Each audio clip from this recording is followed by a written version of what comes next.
Should we be getting a flu vaccine this year?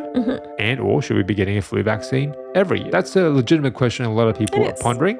Rapid antigen test for 3 viruses in one approved by the TGA. Oh, hallelujah. I'm actually really excited by this. This is very exciting. It's very nerdy, but I'm really excited by this. Meta hit with record-breaking $1.3 billion fine over Facebook data transfers to the US. $1.3 billion. We can't control where our data is being stored, can we? No, we can't. The views expressed in this podcast are our own and do not reflect the values of our employers. So, Jack, first of all, let's talk about that great jacket. It is a little flashy than my personal preference. I like it a little bit more muted. This is from a Japanese maker. But I've been told that the Japanese artisans have imbued the dye to darken and enrich over time. I love this artisan culture. It's fantastic, isn't it? Yeah, and I think it really... Such dedication to the craft. And that really appeals to our kind of minutia-filled mindset as scientists to kind of look at, well, how does the process work and what's the progression over time and how do things change? Not many pleasures left in life at a certain age looking for fancy jackets. Not since cutting sugar. It's been how long? It's been... I think 10 months since I cut sugar, 10 months. And I'm back to a full clean bill of health, I think. And my doctor seemed okay with me. Fantastic. It's great news. You can never really impress your GP. You know, I don't think I impressed him, but I think he wasn't displeased, let's say. So You're probably a very compliant patient. Compliance is not always a good thing, but in this case, it turns out to have worked to my benefit. If it's your first time here, my name is Jack. I'm a microbiologist as well as a professor in an Australian university. And my name's Amanda. I work as a manager of clinical research.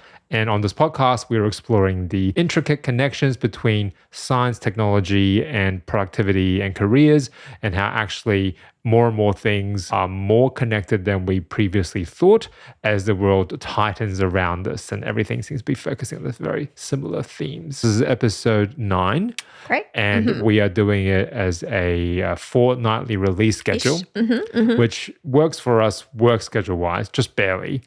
But I do concede it's not the greatest for growing an audience. Do you listen to many other podcasts apart from our own? I don't actually listen to a lot of podcasts at all. You don't even listen to our own podcast. I let you do the editing. Yeah, I listen to it, but yeah, I don't know how many people subscribe to podcasts, but if you do subscribe to podcasts, you're kind of looking for it in your feed. You know, you can, every Wednesday and Friday. Right. The professional podcasters release like 3 episodes a week. We're doing one a fortnight. Okay, we're doing our best here. Season 1 will conclude with the next episode, although there may be a bonus episode we might release along the way. I didn't know about this. Okay. Yes, eventually would like to move to a weekly schedule. How we'll get there is to be determined. I'm not really sure how I'm going to make it work. What that will mean is we'll need to take a bit of a break between season 1 and 2 to have enough episodes in a backlog to meet that weekly delivery schedule right into your feeds. That's the aim overall. Hopefully we can manage it. It's ambitious. It is ambitious. Our respective jobs being pretty demanding. To do this podcast endeavor, we have to give it a chance of growing and being more consistent. And I have to try and get my hands on some Prime for next episode. Well,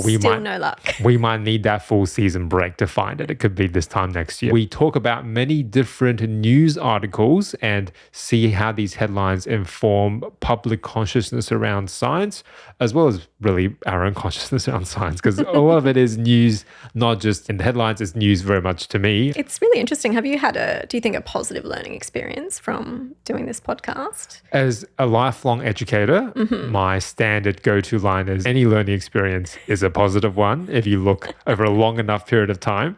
Short term, I have to say, it's been very intellectually stimulating. So everything's kind of interesting if you dig enough, and everything is actually quite connected in way more ways than we thought. Yeah, definitely. You know, I've actually had a couple of experiences where something that we've discussed on the podcast has been relevant in my day-to-day job, which has been really interesting. You wouldn't necessarily think so, but it's had some kind of connection. Idea of doing this as a fortnightly or weekly endeavor is that it's a virtuous cycle. The more we read, the more we will touch upon things we know a bit more about because we've been doing that reading. We hope. In theory. Which brings us to the first segment of the podcast, The Connect, where we explore issues and headlines that we've already covered previously, but there's been a new development that has made the headlines yet again. And the first article today is from The Conversation. The World Health Organization says we shouldn't bother with artificial sweeteners for weight loss or health. Is sugar better? On a previous episode of the podcast, we talked about the artificial sweetener erythritol. That's right. Which has been linked to increased risk of clotting.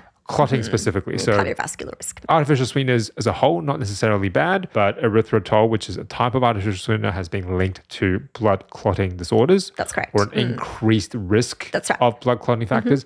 And now the WHO on top of that has launched this finding, which is kind of like a meta-analysis where they looked across all the studies into artificial sweeteners to make a comment to say, look, is it a suitable replacement for weight loss or your health overall? And the systematic review here is quite interesting because what they did was they looked at very specific subsets of studies into artificial sweeteners and their effect on health, randomized controlled trials, prospective cohort studies, and case control studies. You're a manager of clinical research. Can you walk me through what these trials are supposed to represent very quickly? Very quickly. So randomized control is when you have a number of different groups and there's some kind of intervention that's happening, being treated or being given some kind of supplement versus a group that's not. And the participants are randomly assigned to the different groups. Hence randomized That's control. right. I'm starting to get it. Okay, you can't teach an old dog new tricks. Prospective cohort studies, what is that? So that's when they're looking at a particular risk factor in a cohort or a group of people. And then you can make some kind of educated guesses, but you can't necessarily make a causal association. So, I mean, the big one here is when we talk about smoking and lung cancer, it's not really ethical to have people in a study smoke a bunch of cigarettes and see if down the track they develop lung cancer. It's more that you would study a cohort of people containing smokers and non-smokers and then look over time if they're more at risk of developing those particular cancers, for example. Can't say causally exactly, but we can make a very educated guess that there's likely a link between the things that we're investigating. So the groups are not randomized.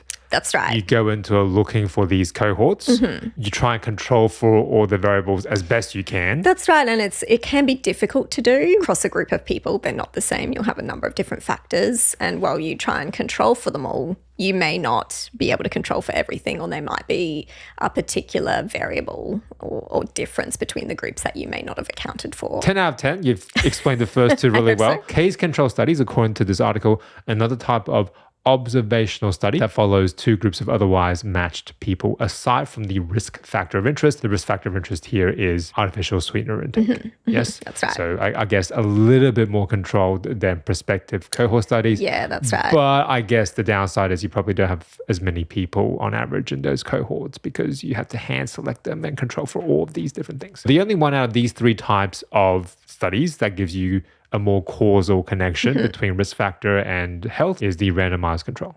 That's right. They looked at all of these different studies and concluded a few things. The first thing they concluded, there was a slight decrease in weight for those who are taking artificial sweeteners, but it's not dramatic. It's like less than a kilo on average. Not a huge difference. With a large or reasonable amount of variation within that less than 1 kilogram weight loss difference. All of the other studies are not definitive in terms of the benefit they may have, but in terms of the negative downsides that taking artificial sweeteners over a long period of time, I think there was more significant findings. You can pretty much be at higher risk of obesity and diabetes if you intake artificial sweeteners regularly. Even if it's to replace sugar, your risk factors don't necessarily go down. Yeah, that's right. So this kind of confirms what we suspected, or what I suspected, that there is actually a cost that we're paying. Fun cannot be for free in this world. Yeah. And artificial sweeteners can actually be insanely sweet to the taste bud. A lot of them are hundreds of times sweeter than sugar. They were still saying that there's benefits for people with diabetes to be using artificial sweeteners where they need to. For diabetics within the study, that it wasn't affecting them in the same way. Yes, they say this recommendation where you shouldn't use artificial sweeteners in place of sugar for health and weight loss does not extend towards people with diabetes because that's a separate category, and it's not universal to say, hey, if you're diabetic, then go nuts with artificial sweeteners. It's more, if you're diabetic, then a more nuanced case-by-case recommendation from your doctor is more appropriate. The next article, Connect, is about both TikTok as well as vaping. And of course, the intersection between those two things tends to be young people, our third pillar of discussion on this podcast. And the headline is again from the conversation. TikTok promotes vaping as a fun, safe and socially accepted pastime and omits the harms. When I see this headline, I am not surprised. I think the interesting part of this is that it represents a study that was done by a research group where they actually examined a lot of TikTok videos. That's right. Featuring these vaping behaviors. And I didn't even know this because I'm clearly not hip and happening. Except for your jacket, which is very cool. My jacket is the brightest and most vibrant part of me. And there are vaping tricks. Smoke rings or yeah, something. so they make different shapes with the smoke exhaling, which look kind of cool on video. Okay. And looking kind of cool is the litmus test for TikTok. If it looks kind of cool and it loops, I guess you can make the smoke patterns look like they're playing a rewind or something. I can see it when it loops, like maybe it'll like come in and out. And right. looks very visually alluring. Yeah. And then TikTok's algorithm isn't necessarily rewarding vaping. It's just, it looks cool. Keep promoting it. Young people watch it. Keep promoting it. And it just keeps them being fed into the algorithm. Like any algorithm, I think it's platform agnostic. If people are engaged by it or promote it, indirect consequence of that is it really emphasizes all the videos that make vaping seem glamorous and fun. And the downer videos that talk about how bad vaping is. Let me guess, they weren't popular. They weren't popular. If it was like a doctor giving you a stern talking to, I don't know about these videos. Or maybe just like us, not as watchable. Two scientists complaining about young people vaping. In the algorithm hates us already. How is this not cool? Two scientists talking about the dangers of vaping. Well, I can tell you for a fact that that specific video got no traction at all. So it's not hypothetical. Oh, you did a short clip on it, didn't you? Yeah, I've been making a lot of shorts based on the podcast. And how did it go? I don't want to curse us in case it somehow picks up traction later down the line. But we tend to get hundreds to thousands of views for video. Not hundreds of thousands of views. Yes, right? sure. I was watching a clip of a comedian. He was saying like, oh, well, you know, my TikToks were only getting a couple of 100,000 views. And then something happened and I started getting 40 million views. A couple of 100,000 views for a TikTok. First of all, what were you saying that's that compelling to get? But then that was viewed as a low barometer. It's all relative on this platform, right? So let's compare it to how the jacket does. we're putting a lot of hope on this jacket. I don't think it's going to do the heavy lifting for scientific integrity and intellectual insight. I think that's quite its intent. Back to the study. They found 98% of videos about vaping on TikTok in English language. Okay. Yep. 264 English language videos about vaping portrayed e-cigarettes in a positive, fun, exuberant, inspiring light. Okay. And the flip side of that is that if you have vaping in the video and it is promoting purchasing it, it's currently against Australian regulations to do so. So then in turn, that would violate TikTok's content policy. Right. But they haven't been pulled down. Yeah. Regulating this is really hard. Because why would they? Every platform has a difficulty with regulation. Even if they were fined, I doubt it would be a blip in the ocean. Yeah. And again, I'm sure these videos were very popular, but maybe not the most popular. And this is a very, very small slice of their overall pie. Okay. And brings us to our review of all the articles around the net in the next segment, the circuit. And the first article is the one I consider leading this week with because it is a big news story, but maybe it isn't. And the maybe it isn't part I'll get to in a second. Meta hit with record-breaking $1.3 billion fine over Facebook data transfers to the US. $1.3 billion. I believe that's US dollars. I think it was 1.2 billion euro because this is a fine coming from the European Union. That's right. And the EU has very, very strict regulations around their privacy laws, don't they? 10 years in the making. Right? This is from 2013. The initial inciting incident was Edward Snowden. Right. When he made his data leaks in 2013 about how the US surveillance program manages data of countries that it may or may not be allied with and uses that and incorporates it as part of its surveillance program for national security or other purposes. The EU is understandably quite uncomfortable with their citizens' data being stored in the US because if it's stored in the US, according to Edward Snowden, they're going to be able to, if not by default, request access to that data and do some deep dive on whether those citizens are guilty of certain crimes or are at risk of committing some kind of felony. They are able to do that kind of work and they do it routinely. The main sticking point here was that Meta or Facebook is one of the biggest platforms in the world. So it would have access to a huge amount of user data. Yes. And they were going back and forth trying to negotiate with the EU to say, look, we do need to store the data in the US, because our government has a certain legislation. If we're based in the US, then we have to comply with that legislation. If you are not going to let us do that, then we're going to pull our platform out of the EU and not let your users have the fun that is Meta, the exhilaration that is using Facebook. All right. A little facetious there. Even with the fine, it's not going to make much difference. Maybe not that big a deal, or maybe not that big a story Unfortunately. I mean, it should be, but they're a huge company. 1.3 billion is a lot to most people, but to them it is a very, very small fraction, even as they continue laying off staff and their profits go down and up. But 1.3 billion isn't actually going to make that much difference to them, and assuming that they don't appeal and get a lot of that back and forth. So it drags it out for years more. So I don't think it's going to make that much difference to Facebook, but it does have some interesting ramifications for us as the end user, because we can't control where our data is being stored, can we? No, we can't. In a lot of cases, we don't know where it's being stored. Yeah, so I didn't even know that this was a regulation of Facebook. I didn't know my data was being stored in the US. We're in Australia. I'm assuming it's the same thing, same case. Same case. We're kind of stuck in no man's land, because if we're not on these platforms, then we are quite disconnected from the online conversation. And that might be a good thing. Yep. But if you're trying to, say, grow a podcast or produce educational content, you need global reach. You need to be in the loop, don't you? Yeah. It's a difficult situation to be in. And I'm actually in a very specific predicament, because I don't know how much more I should keep using a platform like TikTok. I don't actually use Facebook that much for this content, but I do publish this content on YouTube, on Instagram, and on TikTok. But TikTok is getting banned in quite a lot of places. And in the US, a couple of states have banned it already, I believe. In Australia, we're constantly having conversations around banning TikTok. So I'm like, well, what do I do? What is your most used platform, do you think? Personally, I use YouTube the most. Yeah, I consume a lot of YouTube content. I publish videos on YouTube a lot. Yeah. It's probably by far the most common platform. What about you? For me, Instagram. And Instagram is Meta, so you definitely don't have a choice. That's right. I don't publish, but I do enjoy an Instagram scroll. We just don't have control as the end user of what happens to our data. And we've covered previously all of these data hacks and data leaks of these big companies.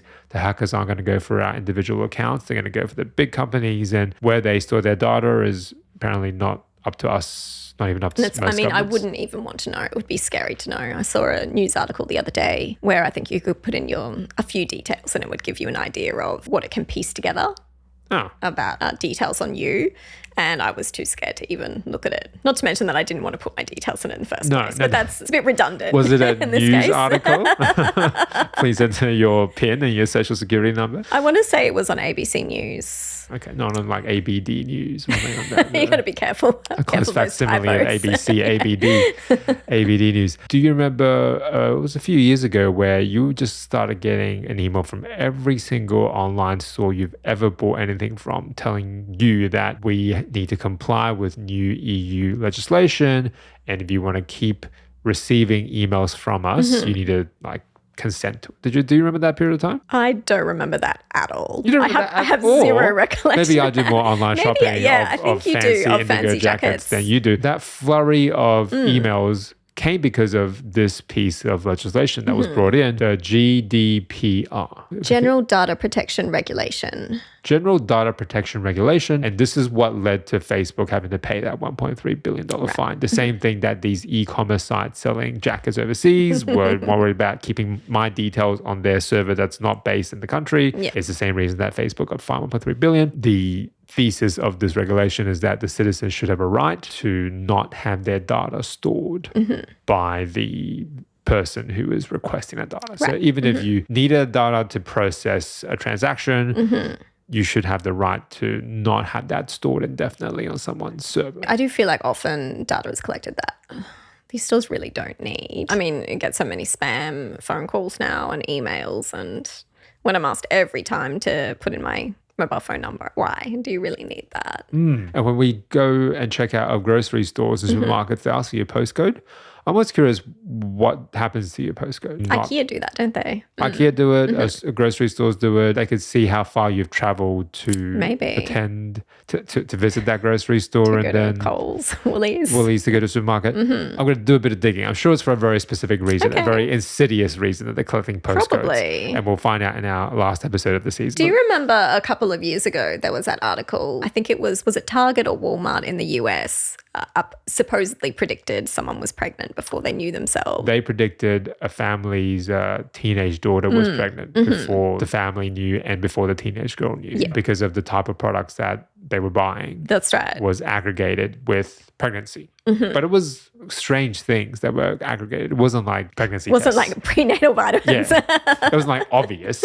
It was like certain types of shampoos or like certain kind of dolls. It was something weird. I remember being like shocked at the time, but now I just kind of go, oh, okay, fair enough. Yeah, of course. You should have predicted my pregnancy before I even started trying. Like, you should be more predictive. And that brings us to crossover the week, our recurring segment where we look at the biggest stories in science, news, and tech and try and weave together the thread, which is turning out to be much easier to do in this day and age. In Australia, we are currently about to enter flu season.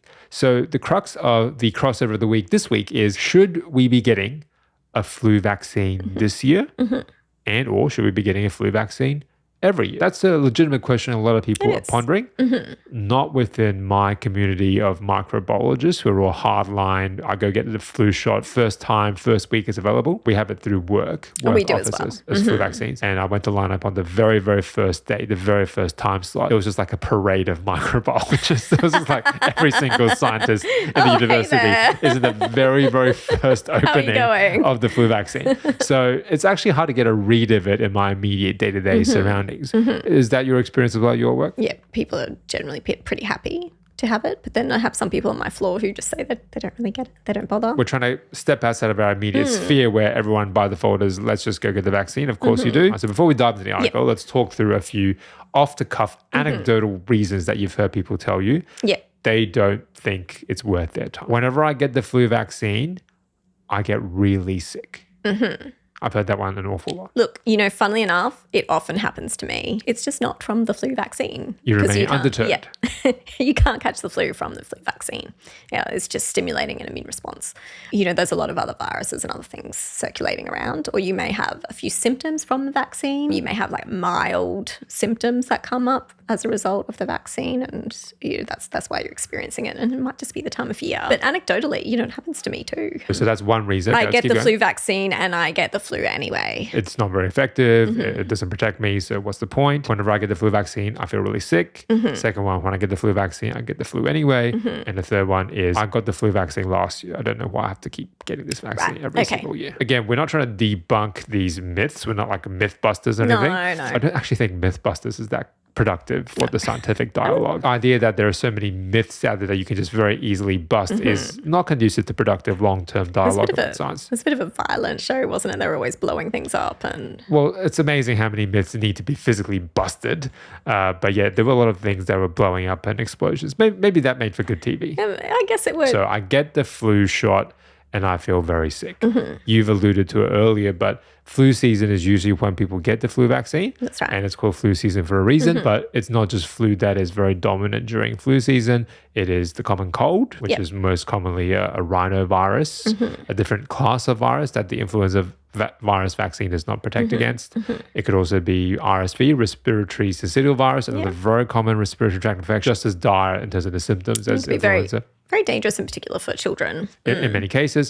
So when you get a vaccine, your immune system is triggered to respond to what you've been vaccinated against, but maybe in turn it's a little run down anyway. It's very cold. And the other circulating viruses, the other circulating diseases, you may catch those with or without the vaccine, right? But maybe when you get the vaccine, in Australia, that time is a bit cold. People are closer together. Just these viruses are circulating more in the community. Yes, and the cold snap in Australia is pretty sudden, so people might not be ready for it. Maybe their window clothes Not to mention that you can get mild symptoms from having the vaccination itself. Injection site soreness, a bit of fever, but really it shouldn't be the flu that you get when you get the flu vaccine. I have the flu vaccine and I catch the flu anyway. The efficacy rate for the flu vaccine is not 100%. And the reason for that is because there are many different types of influenza virus. And the Conversation article has this diagram of the influenza virus particle, and it really shows you the different layers of molecular components within an influenza virus particle. And the two key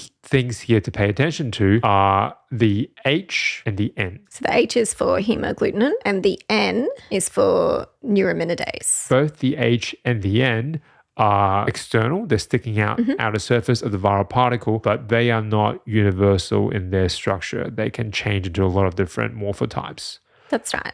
And that is the reason for the different variants or subtypes of influenza every year. They just need to change a little bit of their H or N residues, and all of a sudden the immune system no longer recognizes it. Last year's vaccine no longer works as effectively, and it comes down to something as simple as changing the H and the N residues. Because it's what's on the outside of the virus that's recognized by the immune system. So if that changes, then the immune system may not be able to recognize it as well. There is a breakdown of what this year's flu vaccine is specifically protecting against in this article. This has 4, it looks like. So an H1N1, an H3N2. It's called a Victoria lineage-like virus, and a Yamagata lineage-like virus. Thankfully, most of us don't have to know it to this level of detail before we go in and get the flu vaccine.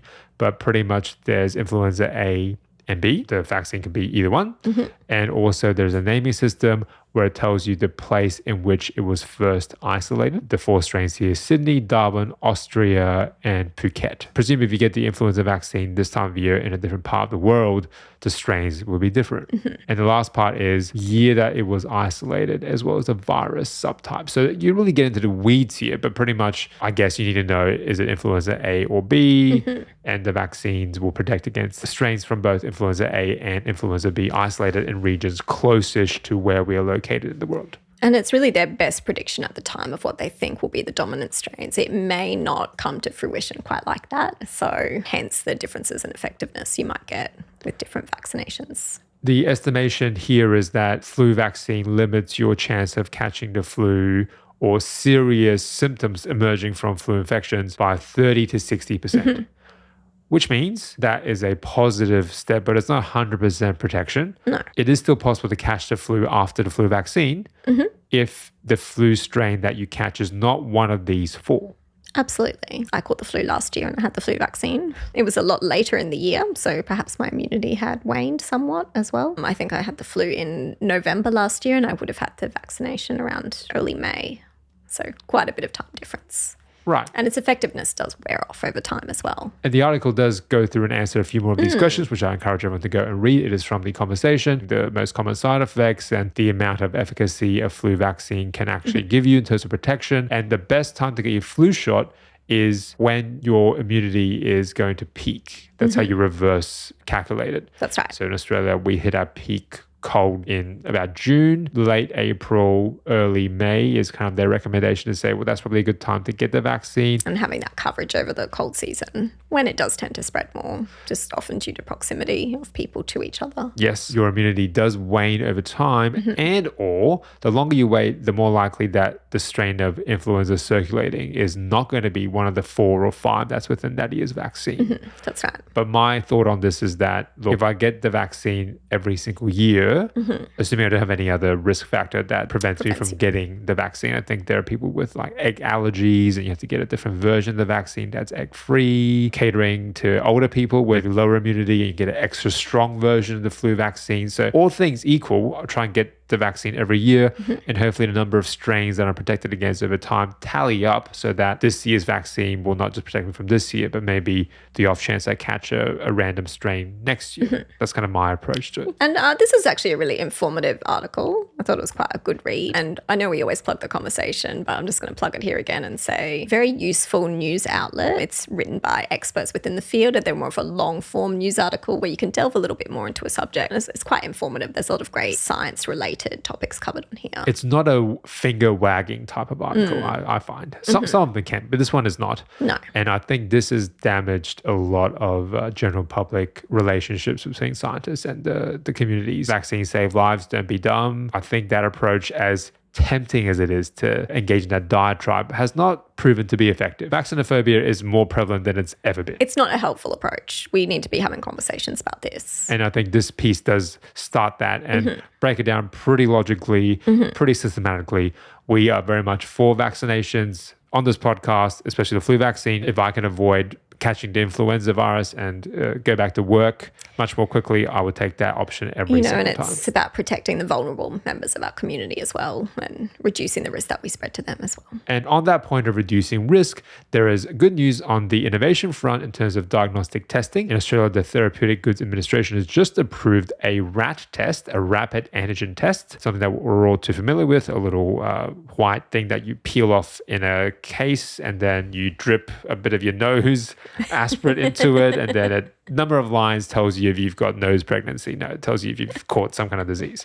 And we're all too familiar with the RAT test. What is this new version of the RAT test going to do? Rapid antigen test for 3 viruses in one, approved by the TGA. Oh, hallelujah. I'm actually really excited by this. This is very exciting. It's very nerdy, but I'm really excited by this. The RAT test we're familiar with is the one that we did for COVID. Are there any other popular versions of RAT tests other than the one for COVID? Not really. I mean, I have heard talk about a flu and COVID test combined, but I don't know if that was available in Australia. The 3 viruses that are going to be in this triple RAT test is influenza A/B, COVID, Yep. as well as RSV. Okay, now RSV is the thing I'm most excited about because that is the one that you don't realize how bad it is until your bub has like pneumonia. Very, very dangerous virus potentially, especially in young children. So I think this is great. A lot of RSV hospitalizations. You think it's a common cold, you keep waiting, it never gets better. It transforms from an upper to a lower respiratory tract infection, more serious, and you lose weeks of health at a time. Being able to test yourself and know the potential severity of something that, it's not just a cold, it's important and potentially very practical and helpful health move here. 3 in 1. That's great. 3 in 1. Exciting. I'm so excited. You know what? I wish they just swabbed every child at daycare before they went in, but that's me dreaming. They do like a quintuple RAT test for every child that goes through. It's not hard to get nasal aspirates from kids when they're dripping from their nose every single time. My trick to this is to cut that swab down because a very long skewer-like swab that comes with a kit is very scary looking to a child. But a smaller cotton tip appearing swab is a little bit less scary to my child. And also when they were first doing these tests at the testing clinics for COVID, they absolutely insisted on shoving that swab so far up. No, it's not going to work unless it's like literally at your brain stem. And I've done my own COVID test. It does not need to go that far in, okay? Composite result can just be a perfectly comfortable amount of nasal aggression. Gentle tickle. They were like, no. Unless I draw blood, I'm not doing my job blood properly. Can affect the accuracy of the test. Yeah, so you don't want to do that. But then if you go as far as they want you to, it's a problem. Yeah. I do vividly remember one stage where I would get a text message from my friends. I'm of a certain age where a lot of my friends and colleagues are having children. I'd received this text message with 2 lines on it. I knew it was either someone had COVID or they were pregnant. Or both. Or the pregnant and they had COVID. Or both, right? Yeah. And like, which one will it be today? It's a rat roulette. I'm clearly in a different demographic to you because no one sends me pictures of their ELISA tests. We do have ELISAs in our teaching laboratories. We do a lot of ELISAs, but no one takes pictures of them and circulates it on social media. Actually, I have seen on Twitter, I've got this much due, I've got to do this and do this by this time. And then also image of a rat test to kind of say, look, this is the cherry on top of the workload that's endemic in our workforce. So we're known for having a bit of a whinge every now and then. So don't ask for your assignment back. And all the struggles and tensions that are inherent within academia brings me to the last segment of today. Whose job is it anyway? Our recurring segment talking about employability and how we approach our different professional environments and how to develop transferable skills adaptable across any profession, because we never know if our days are going to be numbered in our current profession. And this article is around passive aggressiveness. Avoid these 5 phrases that make you sound passive aggressive. Here's how successful people communicate. Do you do these email faux pas? Before we look at the actual email faux pas, what are your pet peeves with email etiquette? Either you've done yourself and then realize later you shouldn't be doing it, and or other people do to you routinely. Without revealing your sources, any general email pet peeves that you have? As per my previous email. Oh, okay. Right, so this is like bingo. We're going to see if any of these appear. Written that yourself to other people? No, as per my I previous think it's a bit rude. A bit rude. None of it is outright rude. It's just a little hint of... It's hard because sometimes it is as per your previous email, and how else do you phrase that? Right. Right. And sometimes people do take forever to get back to you. Yeah. I have to say, if I'm receiving that, then it's on me because I've made some kind of error. I'm not that offended by it. Okay, but there could be people who find that very offensive. It can be a bit passive aggressive. It's not my pet peeve, but a salutation of, hey is many, many professors' number one pet peeve. This is horrible, and I never receive emails that start with hey. So you think this is horrible? Because I'm a bit mixed on it. A lot of these are coming from students, right? So students say, hey, professor, rude. hey, Jack. It's very informal. I feel like hey is more informal than hi. If it said hi, Jack, or hi, professor, then I would find that much more polite. You're exactly the same vintage as many of the professors who are finding this offensive because hi is not offensive in the least, but hey is one bridge too far. I agree with them. How much more dignity do I have to lose before people start respecting me and start saying hi instead of hey? It's very common. It's a bit too familiar. Hey, so that's a very common. It's not my personal pet peeve. I've gotten used to it. Students do say hey all the time. I do educate them to say there is somehow an invisible rumpled line between hey and hi that we must hold in academia. We do not accept hey. We will begrudgingly be okay with hi. The general order for it for me would be to be very, very formal. Then once they respond, if they just sign off with their name, which I mean, they wouldn't sign off with their title usually, then that allows a bit more informal communication. Be like, dear professor, such and such, and then hi, first name in the response as you go back and forth. So I feel like this is a sort of unspoken etiquette in how to do it. And I have heard it's very different for international students coming to Australia because a lot of international students come from a culture where it's very hierarchical compared to Australia and they have to address their superiors as sir or madam and be very, very ultra polite. But in Australia, we find that very off-putting as superiors. The first thing we'll say is, don't call me professor, call me Jack. Yeah. We're very comfortable with first name basis. And when those ropes of etiquette start getting untangled, an international student doesn't know where it stops. Well, I'll tell you where it stops. It stops with hey. That's where it stops. That's the line. You know, I can see how the mistake would be made though. If English isn't your first language, these, slight subtle differences between hey and hi they're not that clear. The last faux pas we'll talk about from our own experiences before we launch the article is the very, very tiny microaggression that is regards, not kind regards. To really let them know you mean business. What's your sign off on an email usually? It is always kind regards. Right. I have it built into my email signature, so I never am tempted to be less formal or more formal. It's always kind regards. Mine is usually sincerely. A lot of people like to say cheers. What are we cheering to exactly? More work? It's More not work. particularly Cheers cheery. to more work. Not a very cheery. And then a little circumstance. dash and A for Amanda. Oh, We're you really do familiar. A, really? A. The I'm a busy single letter person. A. Just have an auto signature, write your full name. Just how mysterious do you need to be? A. Oh, the signature still goes on there, but yeah, so an A at the bottom and then my full email signature. I didn't know that about you. I'm going to judge you a little bit more carefully from this point on. Just sign off with A. Actually, I don't think I've received an email from you where you've signed off A. No. We're not that familiar, apparently. No, we're not. I'm not at that level of intimacy. I will address you as professor in the first email to you. But hey, professor.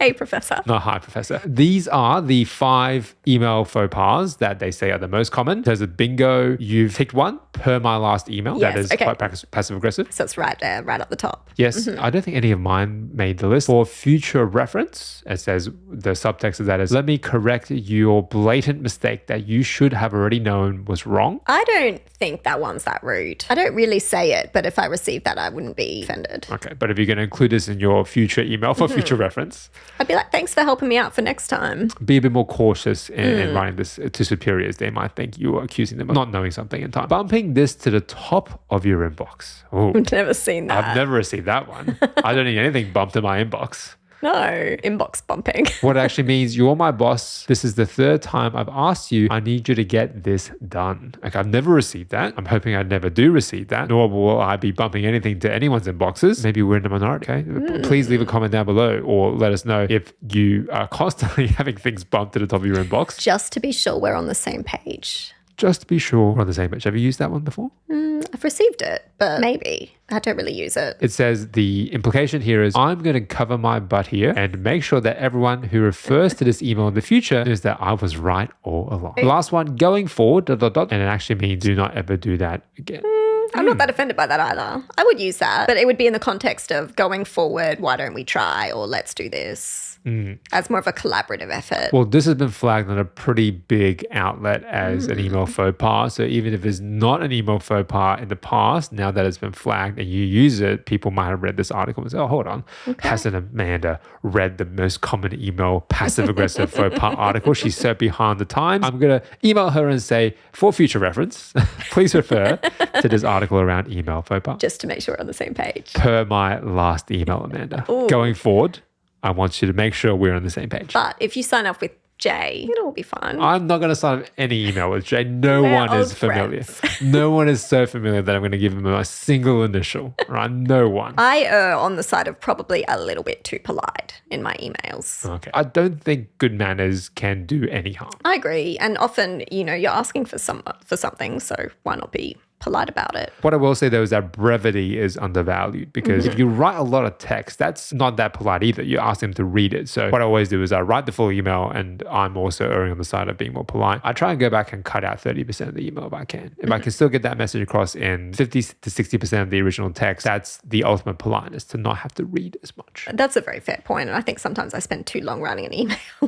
So this article does not just raise a problem without a solution. It gives you a few concrete strategies to respond to these email situations. First one is don't respond to messages or emails when you're angry or frustrated. If an email is triggering for you and you are getting consistently frustrated by the emails that you're receiving, not a great sign that you're in a particularly healthy work environment. Very true. You may not have a choice about that. You shouldn't actually be consistently angry and frustrated with every email that you're getting, right? If you are, then you might need to take a bit of a break or find a role that isn't so full of conflict. If you had no choice, let's say you were in conflict resolution and your emails were like about child safety, like every email you get is about another endangered child or another case of some kind of criminal act. Right, okay. When you get those emails and they listed those negative emotions, don't respond straight away. How long would you wait if you received an email that made you angry, which hopefully, again, is not every single email? 30 minutes. 30 minutes? Is that too long? That's not long at all. 30, you can calm down from your anger in 30 minutes. You're a very zen person. You're more zen than me. I'd walk away and have a cup of tea and then walk away and have a cup of tea. Yeah. Have a cup, and that's a 30-minute tea break. So I guess if you're getting a constant barrage of rude emails, there's a lot of tea breaks. I leave it overnight. If I have the capability to, I leave it overnight. If it were in the afternoon, then I think that's fair. I'd try and do it the same day. So if it came in the morning, and try and respond in the afternoon. Late afternoon, maybe overnight. You have skipped ahead to the fourth strategy here, which is avoid digital ghosting. In that if you can respond to it within 60 seconds, then do so. The danger in that is that it's like you're on a messenger live chatting with them if they have more than one query. So my rule of thumb is I will respond to 2 or 3 back and forths in the moment, and then it's going to have to wait.